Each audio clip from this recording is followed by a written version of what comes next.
जीवन के कुछ सपने पूरा होने में बहुत समय लेते हैं, किंतु जब वो चरितार्थ होते हैं तो लगता है कि प्रतीक्षा सार्थक हुई।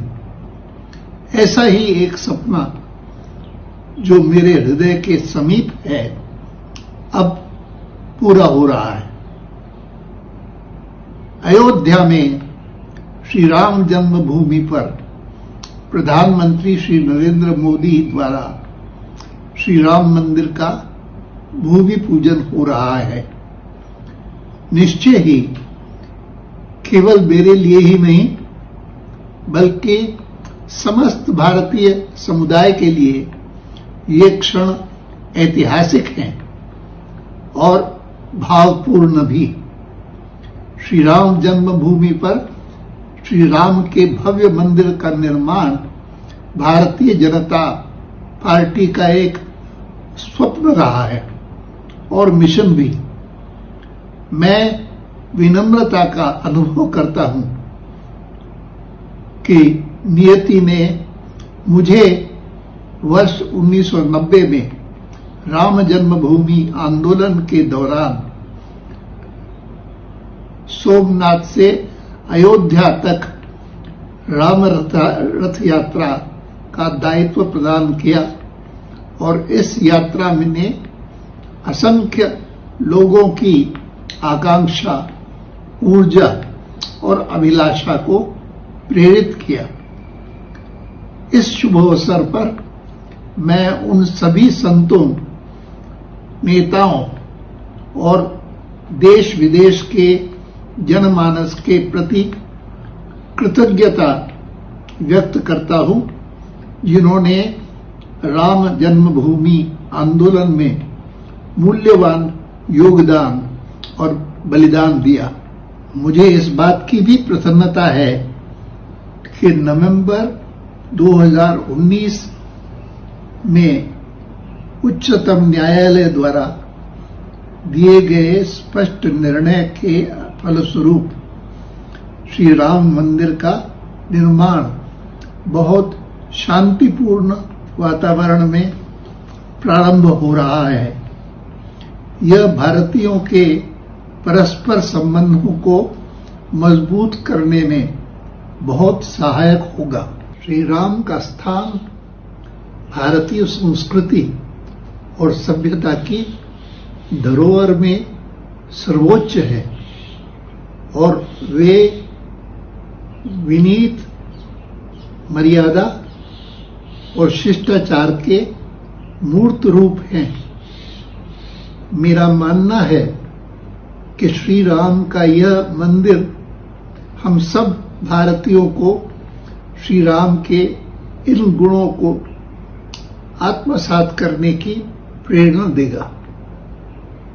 मुझे यह भी विश्वास है कि श्री राम मंदिर एक शांतिपूर्ण और सौहार्दपूर्ण राष्ट्र के रूप में भारत का प्रतिनिधित्व करेगा, जहां सबके लिए न्याय होगा और कोई भी बहिष्कृत नहीं होगा, ताकि हम राम राज्य की ओर अग्रसर हों, जो सुशासन का प्रतिमान है।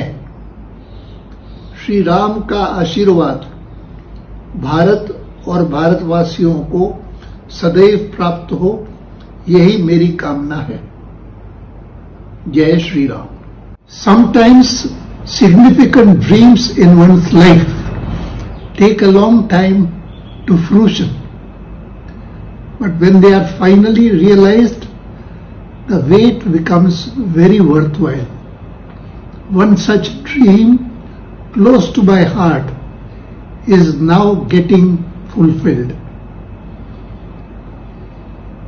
Prime Minister Shri Narendra Modi is laying the foundation for the construction of Shri Ram Mandir at Ayodhya, the birthplace of Shri Ram. It is indeed a historical and emotional day, not only for me, but for all Indians.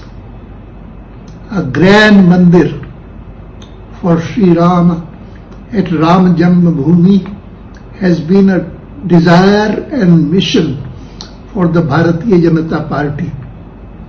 I feel humbled that during the Ram Janmabhoomi movement, destiny made me perform a pivotal duty in the form of the Rama Rath Yatra from Somnath to Ayodhya in 1990, which helped galvanize the aspirations, energies and passions of its countless participants.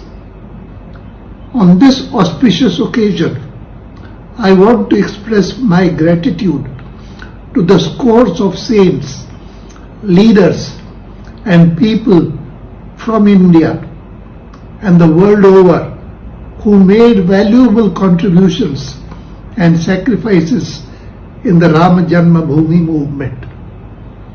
I am also very happy that due to the decisive verdict of the Supreme Court in November 2019, the construction of Sri Rama Mandir is getting started in an environment of tranquility.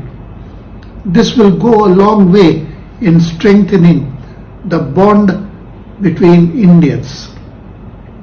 Sri Ram occupies an esteemed place in India's cultural and civilizational heritage and is an embodiment of grace, dignity and decorum.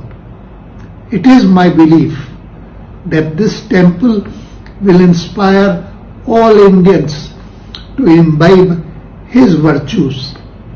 It is also my belief that Sri Rama Mandir will represent India as a strong, prosperous, peaceful and harmonious nation with justice for all and exclusion of none, so that we can truly usher in Ram Rajya, the epitome of good governance. May Sri Ram bless India and her people always. Jai Shri Ram.